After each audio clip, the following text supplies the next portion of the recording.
If you're tired of these promos, supporters get the podcast early and ad-free. Just go to donate.bogosity.tv for the links to sign up.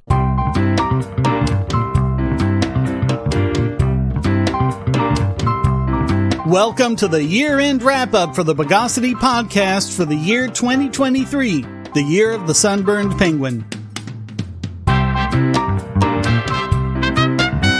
This is your host, Shane Killian. Let's look at a summary of the most amazing and the most horrific things that happened this past year. There was a lot of stuff regarding Donald Trump, much of which, of course, will have to wait until the Idiot of the Year segment, but we did start off with Naomi Wolf very nicely apologizing for her role in spreading the misinformation the news media and the Biden administration spread about January 6th, going against her previous positions about it once more footage was released and debunking the narrative. She also apologized for believing and spreading Russiagate and the insurrection conspiracy theory. If only there were more like her. We had an admission by former CIA Director Michael J. Morrell that the letter released about the Hunter Biden laptop, calling it Russian disinformation, was a lie designed to influence the outcome of the 2020 election in Biden's favor, and that it was made at the behest of Secretary of State Antony Blinken. We had the first case against him submitted by New York attorney Alvin Bragg in a case that Alan Dershowitz described as a foolish decision. Quote, I think the most important thing is they indicted him when he was out of New York, and that means they could have indicted him within the statute of limitations when he was out of New York. The statute of limitations is way expired. They claimed they couldn't have indicted him because he was outside of New York, but now they've indicted him when he's not in New York. Even Trump's critics were skeptical, including Politico back in April, where they covered how Bragg was really stretching the law and the extent of his jurisdiction to file the charges. And that includes legal experts at UCLA, Vox, and other outlets. There are not one but two cases brought by special counsel Jack Smith, the first being the classified documents case brought in the Southern District of Florida. This is the one that happened after the Mar-a-Lago raid. Smith has handed the Trump team something like 1.3 million pages of discovery, not including over 200,000 pages of classified documents that the prosecution doesn't even want Trump's team to look at, and they want to blast through this at record pace. But they did want time to pierce the veil of attorney-client privilege by making Trump say now whether he's going to rely on an advice of counsel defense when he can't even know that until he's looked at discovery, and not even Smith's own cited cases allowed for such a requirement to happen until after pretrial motions have been dealt with. But he wanted more time to deal with this issue than he was willing to give Trump for millions of pages of discovery. By the way, Trump's lawyers say that Smith's team already violated attorney-client privileges of the grand jury, which was improperly in D.C. instead of Florida, and that they'll be making motions on that in the future. The other Jack Smith case is much more of a circus, being presided over by Judge Tanya Chutkan, who, when presiding over other J6 cases, expressed her conclusion that it was an insurrection and Trump was guilty of leading it. Of course, she refused to recuse herself when Trump requested. It's hard to summarize, but I'll just give a couple of the big points. The first is, does investigating allegations of election fraud fall within the outer perimeter of the president's powers? And the second is, if it does, can the president be indicted when he hasn't been impeached? The word of the founders, including the Federalist Papers, oddly enough, even the passages quoted by Smith and Chutkan all say that the president can be indicted after conviction by the Senate. But according to Chutkan, that doesn't mean that he can't be indicted if he isn't.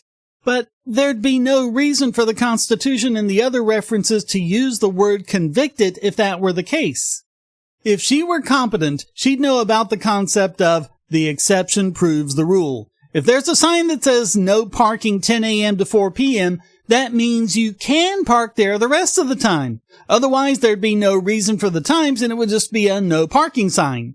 But then Chutkan comes around in her little electric cart and her meter maid uniform and writes you a ticket. But it's 5 p.m., you say, and you point to the sign. She just says, Well, that doesn't mean you can park there the rest of the time. Yeah, it does, Chutkin. And adding another issue to this is the fact that Trump was impeached for this and the Senate acquitted him. But apparently, Smith and Chutkin think that when the Constitution says the party convicted, that also means the party acquitted. These issues are being dealt with in the D.C. Court of Appeals. Smith tried to get the Supreme Court to step in and do it quickly, but they turned him down. The reason why Smith wants it done quickly? Because Chutkin scheduled the trial the day before Super Tuesday. Oh, but this case isn't political. Trump is being treated just like any other defendant, Chutkin says. By the way, the number of pages of discovery in this case? Over 14 million. But Chutkin says that Trump's lawyers don't actually need to read all of those. Even though he does, that's the whole purpose of discovery.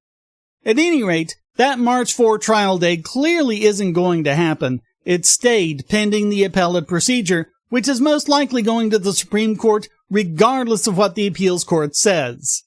Mind you, Jack Smith has, way improperly, continued to file motions as if the case were still ongoing. One more thing before we move on. It may be that Jack Smith isn't legally a special counsel to begin with. An amicus brief submitted to the Supreme Court, and later to the Court of Appeals after SCOTUS denied cert, argues that this is not a constitutional position, and as such, under the Appointments Clause, can only be created by an act of Congress. But Smith's office was created by Attorney General Merrick Garland, not Congress. We'll have to see what the court says about that. Alright, moving back to state court, we have the case brought by Letitia James under Judge Arthur Engeron. We covered how Engeron is an absolute nutcase that posted a photo of his nipples to his alumni newsletter, which he edits, which online earned him the monikers Judge Nipple and Judge Areola. One of the most controversial aspects of the case is a gag order the judge hit Trump with after Trump criticized his behavior in court with his principal law clerk, who is sitting next to him on the bench and, according to several attendants, has been feeding him information and even telling him how to rule on objections, basically acting as a co-judge. Everyone absolutely has a First Amendment right to criticize the government, and that includes law clerks. But Engeron not only gagged Trump, he gagged Trump's lawyers and won't even let them so much as make objections in court and file motions regarding the matter. And despite the fact that the law says no judge can issue sanctions of over $1,000, Engeron issued one sanction against Trump of $5,000 and another of $10,000. He also sanctioned 5 defense lawyers $7,500 each. Before the trial even had a chance to begin, Engeron found against Trump and ordered the immediate dissolution of all of his businesses. This is the part where he made insane statements such as Mar-a-Lago only being worth $18 million. The appeals court overturned that, saying, "Nah, man, you gotta give him a trial." But Engeron is only letting the trial go through on damages and isn't letting Trump defend himself against the main claims of fraud, completely disobeying what the appeals court ordered.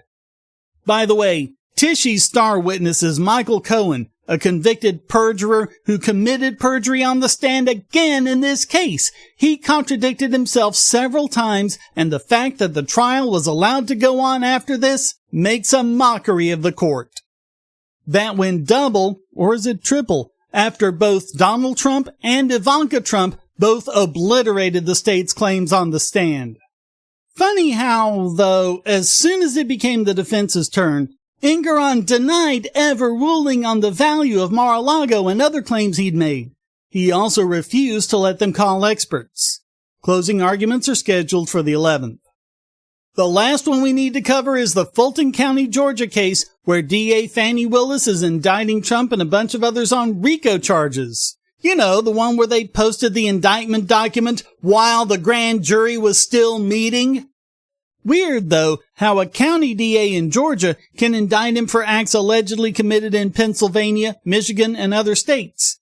He's not even being charged by the state attorney general. This is also the one where they were insisting on a mugshot, and the press were salivating all over it so they could show how disgraced Trump was. Until, of course, the actual mugshot was released and the whole thing backfired. One day, they'll realize the Streisand effect is a thing. Which is another theme running through all of this. Every time Trump is charged or any other big news comes out, he gets a surge in the polls. And like the others, they're trying to schedule this strategically around the election. Willis wants this one to go on August 5, 2024. All of this is based on the assertion that there were no issues with the 2020 election. Of course, we also covered evidence that was coming out all over the place of massive voter fraud in Michigan and how Pennsylvania voting machines have been swapping votes in various different races. And in Georgia, Fani Willis herself questioned election results and pushed unfounded election conspiracies all over the place. And then there's the ongoing Georgia case involving election issues, including voter machines wrongly switching votes. Or how so-called charities run by John Podesta, Sam Bankman-Fried's mother, and others deliberately and illegally engaged in Democrat-only voter drives in swing states. Charities are legally required to act in a nonpartisan fashion. And then, Trump adjacent, you had Douglas Mackey, who was found guilty of memes. He was sentenced to 7 months in prison for speech. That was stayed by the Second Circuit Court of Appeals, and he's been ordered to be released pending appeal. If he fails this appeal, Mackey says he'll appeal to the Supreme Court. But hey, maybe if they indict Trump one more time, it'll make the difference. I mean, as it is, he's already leading Biden in every swing state as polled by Bloomberg. Alright, don't worry, the next few aren't going to be as long.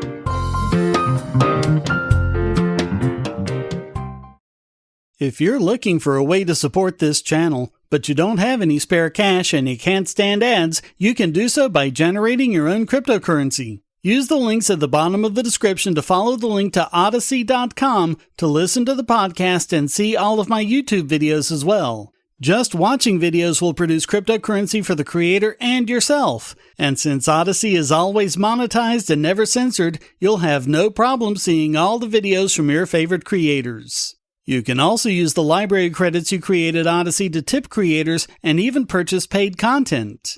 Earn library credits through various rewards, including daily view rewards and the number of shares and invites. And you can interact with creators in all sorts of ways, including like and dislike, comment, boost a post by supporting it, repost it, and share to other sites, all while earning crypto for the creator. Easily monetize yourself and your favorite creators using cryptocurrency, without advertising. Use the link below to visit this channel on Odyssey.com and see many of your other favorites there as well.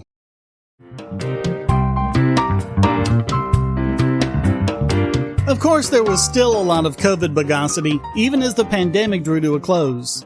Scientists are finally able to discuss COVID's origins openly, and more of them are becoming convinced of the lab leak theory. 3 years late, The Lancet and other outlets were finally recognizing that natural immunity is a thing. As we predicted, police started demanding that people not wear masks so their precious facial recognition systems would work again. New Zealand High Court ended vaccine mandates, calling it, quote, a gross violation of human rights. The New York Post covered 10 myths told by COVID experts, including denial of natural immunity, mask mandates, school closures, lab leak denial, and long COVID. We had the FDA, very quietly and with little fanfare, admitting that, yes, doctors can absolutely prescribe ivermectin and hydroxychloroquine for COVID. That came as the court revived a lawsuit from doctors saying that the FDA overstepped its authority with these campaigns. Of course, the FDA was still saying that ivermectin doesn't work against COVID-19, even as they linked to studies showing that it does. Of course, there are the big questions about what lessons we should learn from all this and what lessons we will learn. It looks like it'll be next to impossible to get good information about what actually did work against COVID, since the government and social media companies spent so long censoring all of that information. Retrospective observational studies are probably the best we can hope for. Of course, the big lesson is one we really should have learned a long time ago. Keep authoritarianism out of science, because if you're being authoritarian, you're just not doing science. Moving over to Ukraine, we got increasing confirmation that the Russo-Ukrainian war was being intentionally prolonged by NATO long after Ukraine and Russia were trying to broker peace. We also saw how, even according to analysts on the left, the Ukraine war was in fact provoked despite claims of the Biden administration and NATO. The claims that Russia was mostly, if not entirely, motivated by the violation of the agreement made long ago with Mikhail Gorbachev that NATO would never expand to the Russian border, in fact, would not move 1 inch eastward, and this includes U.S. diplomats, Ukrainian leaders, and even Bill Clinton's defense secretary. We knew we weren't being told the truth, but that got confirmed big time in a leak of 300 Pentagon documents showing things like Ukraine's losses are 4 times higher than Russia's, Zelensky was wanting U.S. drones to strike inside Russia itself, and lots of other stuff. The leaks also revealed a lot of crap about how the U.S. was spying on its own allies, something the news media lied about and claimed was revealed by Edward Snowden to WikiLeaks. This was a completely separate leak, but the New York Times article on the matter was stealth-edited to remove the falsehoods without ever acknowledging them.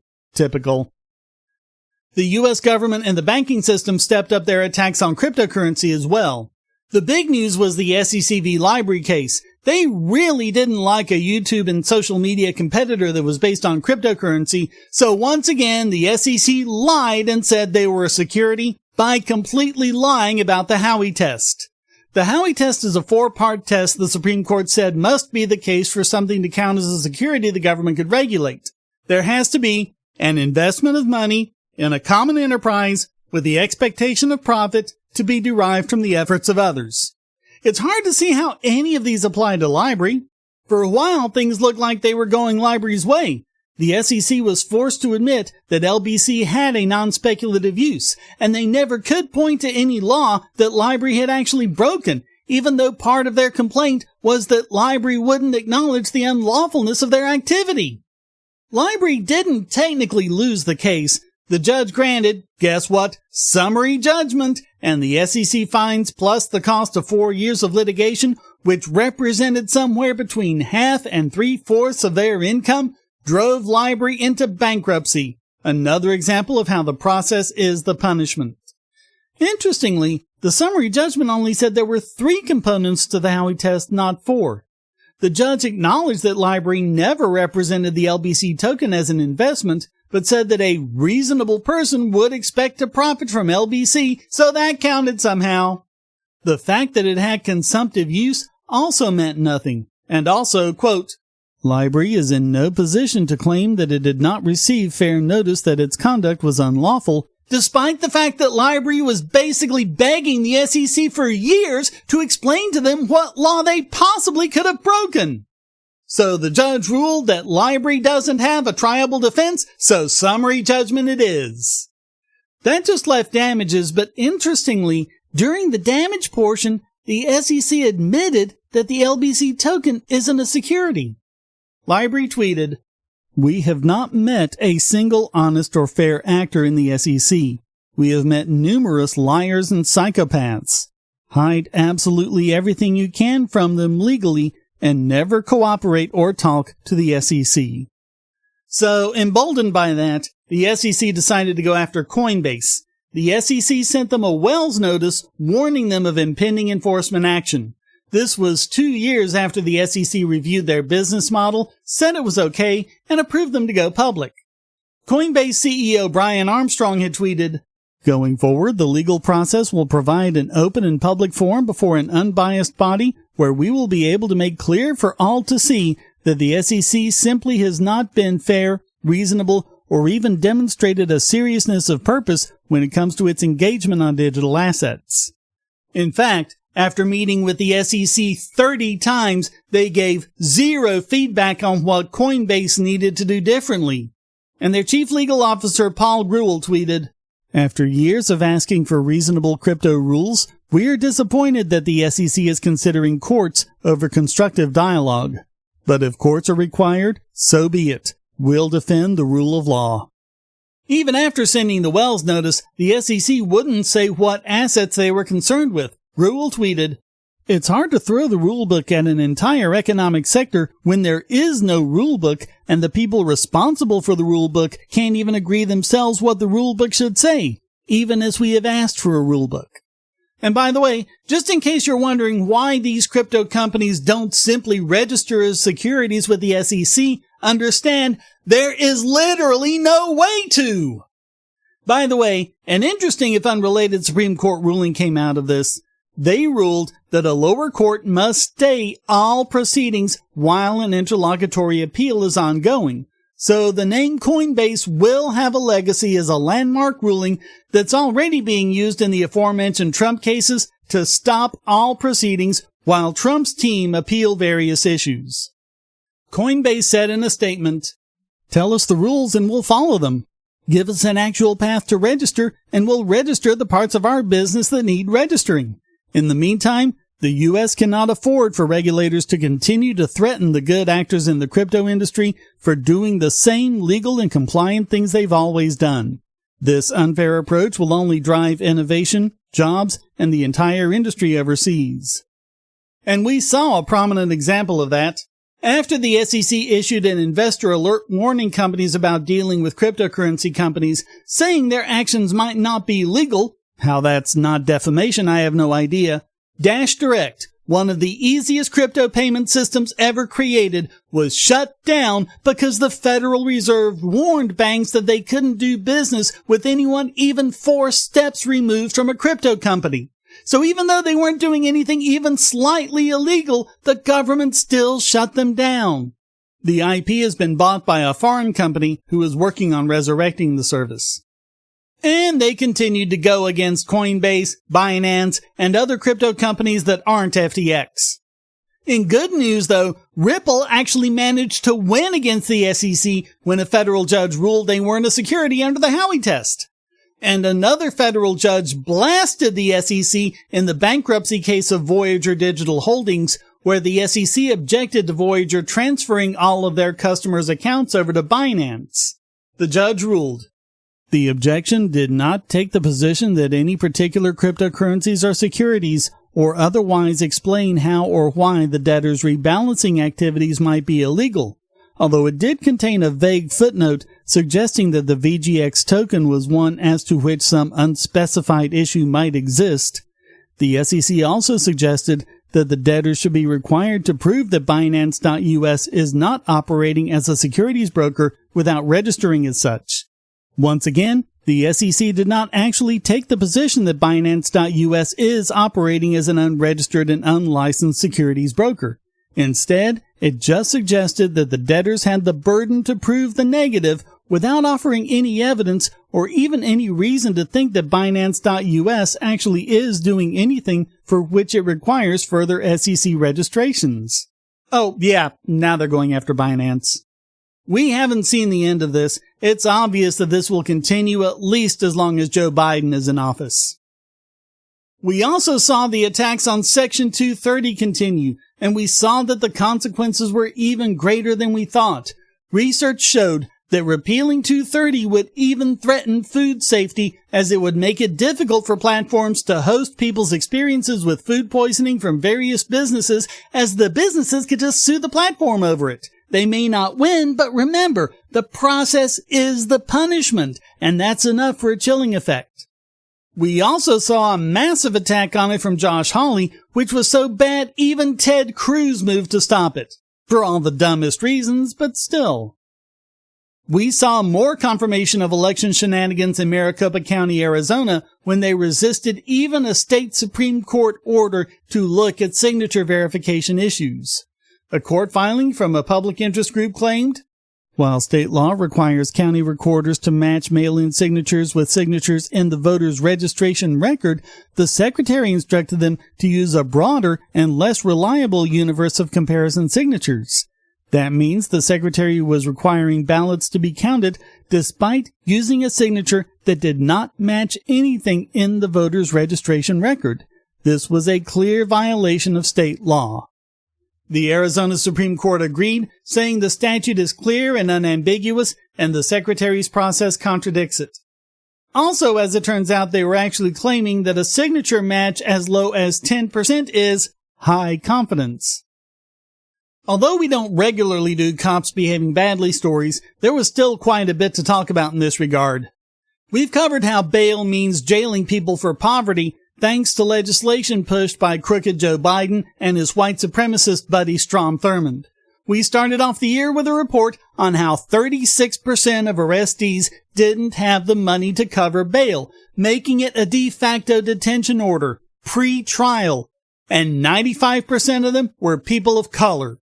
We also covered the case of the Supreme Court throwing out Aurelio Escobar's death penalty conviction after an audit of the Austin Police Department's DNA lab found that the lab was using bad science, technicians were using expired materials, and there was at least one instance of evidence contamination.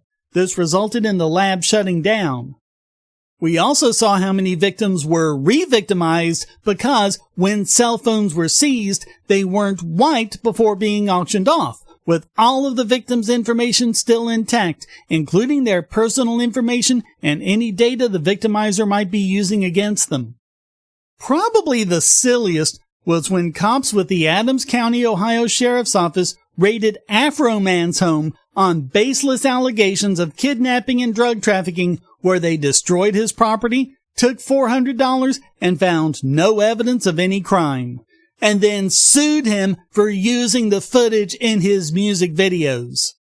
The worst part about all the cops behaving badly stories, including the numerous ones we didn't cover, is that the Democrats ran away like frightened puppies on the issue of crime and police reform. There was quite a lot to cover on the issue of firearms and the Second Amendment. On a good note, North Carolina repealed handgun purchase permits. On a bad note, Republican lawmakers refused to allow any more such bills through, including no permit concealed carry, because that's enough of your rights for now. Of course, we always have the psychotic game of instantly blaming political opponents for mass shootings. Immediately after mass shootings, the press goes to police and witnesses, wondering if the shooters or victims are Democrats or Republicans and how they can tie Trump to it. If they can find any connection, however tenuous, to Trump, they'll make hay with it. On the other hand, if the shooter's actual manifesto is one of Marxist socialism, as we saw again this year, the press will refuse to cover it, and anyone who shares it on social media will have their posts and maybe even their accounts removed. We've also seen more shootings in the name of anti-white ideology or black nationalism, which was likewise memory hold. At least a New York judge ruled that the state's red flag laws were unconstitutional, but states just still haven't gotten the idea from Bruin that their assault weapons bans are blatantly unconstitutional, including in Washington, Illinois, California, and other states we'll cover in the Idiot of the Year segment. And showing how Republicans suck too, Tennessee Governor Bill Lee signed an executive order strengthening background checks and supporting red flag laws. Republicans in the Texas House also banned devices that modify handguns, as well as raising the legal carry age from 18 to 21. We also saw a report from the Washington Examiner showing that over 60% of active shooters were stopped by a good guy with a gun. Not that you'll hear it from the legacy media. Even Israel seemed to be getting the idea as they relaxed some of their own intense gun control laws to allow citizens to arm themselves for protection against Hamas. And speaking of which, we also covered how Israel is now paying the price for propping up Hamas for years in order to prevent a genuine Palestinian government from controlling the region. What a year it's been for AI! It started off with one of the lawsuits we covered throughout the year, and will continue to cover, where Getty Images and others sued Stable Diffusion and Midjourney for web scraping, even though previously the Ninth Circuit had ruled that web scraping of public information was just fine. Similar lawsuits were brought by writers such as Sarah Silverman and George R.R. Martin against OpenAI and Meta. The common thread in these lawsuits is, claims are being tossed out of court like crazy, especially claims that generative AI just clips their books and uses their words in its output and contains little compressed copies of their books, when that's not even close to how it works. The judge called their claims nonsense and said it made his head explode. The remaining claim in the Meta case is one that Meta didn't move to have dismissed because they want it hashed out in court. Is the use of e-books to train AI a form of copying, or is it fair use? Remember that if something is fair use, it doesn't matter if you obtain the source material with the creator's permission. The latest grab is the New York Times suing Microsoft and OpenAI. In a briefing filled with sickening platitudes about how wonderful their journalists are, they're whining that the Times was used in the training of OpenAI. They claim damages in the billions, making the exact same argument that was thrown out of the others, that ChatGPT has copies of New York Times articles and just regurgitates them. They also want the court to order the destruction of ChatGPT and any other models and training sets that incorporate articles from the Times. And, again, based on a complete misstatement about how it works. They're not saying it's learning from the articles or emulating the style. They claim it has copies of Times articles and spits them out verbatim. It'll be interesting to see them try and prove that. And although apologists are saying that this is categorically different to the other suits, it really isn't. That's the sad part, though. Even though these arguments have no merit whatsoever, unless the Supreme Court puts a stop to it, they can make things impossible for companies, especially smaller ones like OpenAI, to continue operating due to the time and expense of litigation, exactly like what happened with Library. And, of course, this one was filed in the Southern District of New York, and we know how they are. I have to say it again. The process is the punishment. Of course, we had the usual misinformation mongers and the soothsayers of gloom and doom. Ice Cube even got biggest bogon emitter for saying AI is demonic. On the other hand, we have artists who wrote into Congress asking them not to kill AI because they use it in their work. We also read an article from an author who likes the fact that his works were used to train generative AI. And really, people have no real clue how often AI plays a role in their everyday life. Of course, we do have AI fails as well, like the lawyer who was fined $5,000 because he used ChatGPT to write his briefs, which cited completely non-existent cases. Turns out, as we found out since the last regular podcast, so did Michael Cohen. In a motion related to his 2018 guilty plea for campaign finance violations, for which he spent over a year in prison and remains under court supervision, he used Google Bard to create a bunch of fake cases to convince the court to end his supervision because he's complied with the conditions of his release. When a very unhappy judge called him on it, he claimed that he didn't realize Google Bard was an AI and thought it was a, quote, supercharged search engine. Of course, even if it was, he still should have double-checked the cases. For that matter, so should his lawyer, David M. Schwartz, who actually filed the brief. In fact, Cohen seems to be throwing Schwartz under the bus. Quote, "It did not occur to me then, and remains surprising to me now, that Mr. Schwartz would drop the cases into a submission wholesale without even confirming that they existed. Accordingly, when I saw the citations and descriptions I had sent Mr. Schwartz quoted at length in the draft filing, I assumed that Mr. Schwartz had reviewed and verified that information and deemed it appropriate to submit to the court." One more point about our AI coverage. A particularly good addition to review is the one for September 10, where we covered an article in the Hacker News entitled, "Everything You Wanted to Know About AI Security, But Were Afraid to Ask." Lots of good information there. 2023 was actually a pretty good year for nuclear power. The NRC certified the first SMR, a small modular reactor that can be mass-produced and dropped in on site, significantly reducing the time and expense of building new plants. We covered earlier in the year when Vogtle 3 came online, but unfortunately there was a delay with Vogtle 4, which prevented it from coming online at the end of the year. During startup, a fault was discovered in one of the 4 cooling pumps. They're replacing it with an on-site spare. They don't foresee a problem getting it started up in the first quarter of 2024. There's also good news from the NRC, the approval of the first molten salt reactor.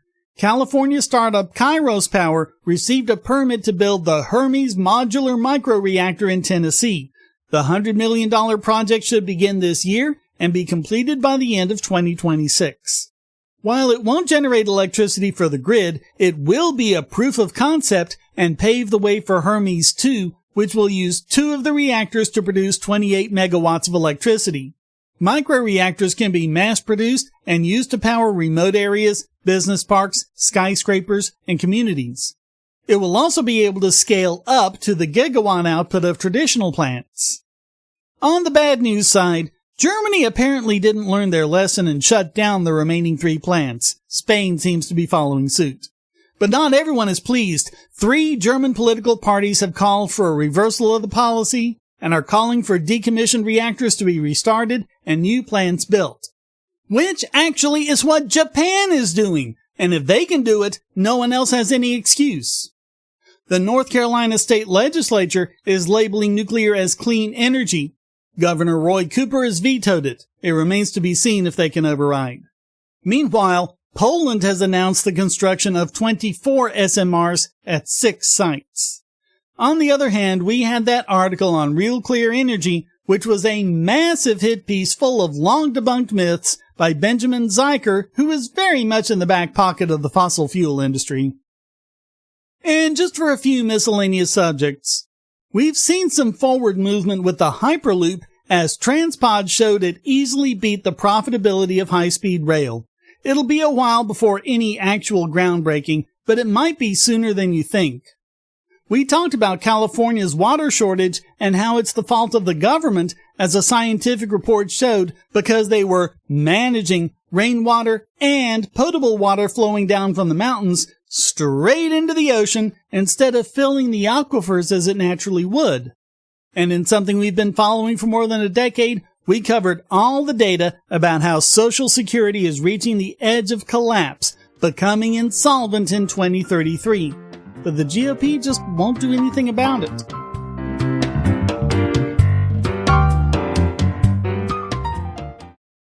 If you're on the Wi-Fi in a coffee shop or hotel, anyone on that network can get your traffic. Do you really trust all of those strangers? For that matter, do you really trust your ISP? A VPN can protect you from prying eyes, disguise your location, and even foil government censors. It's essential in this day and age, so go to vpn.bogosity.tv and you'll be taken to BoxPN. Starting at just $2.99 a month, you can get unlimited high-speed connections to VPN servers all over the world, and they don't log connections, so your privacy is assured. Traveling abroad, just VPN home, and don't worry about what those other governments are doing. Back at home, stop your ISP from traffic shaping and messing with the quality internet access you're paying good money for. You can connect from multiple machines at once, including your smartphone or tablet, and it supports all the secure standards, including OpenVPN and SSTP. Bypass censors and surveillance with your own secure VPN connection. Go to vpn.bogosity.tv.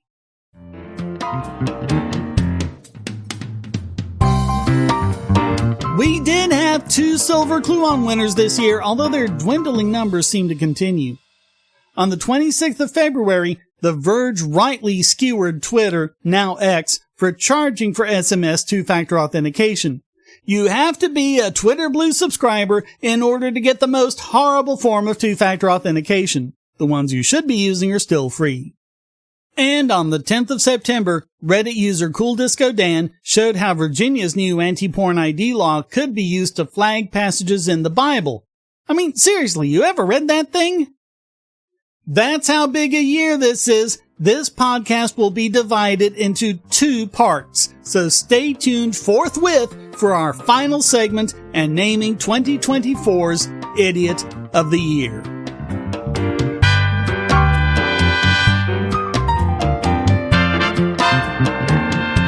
Bogosity.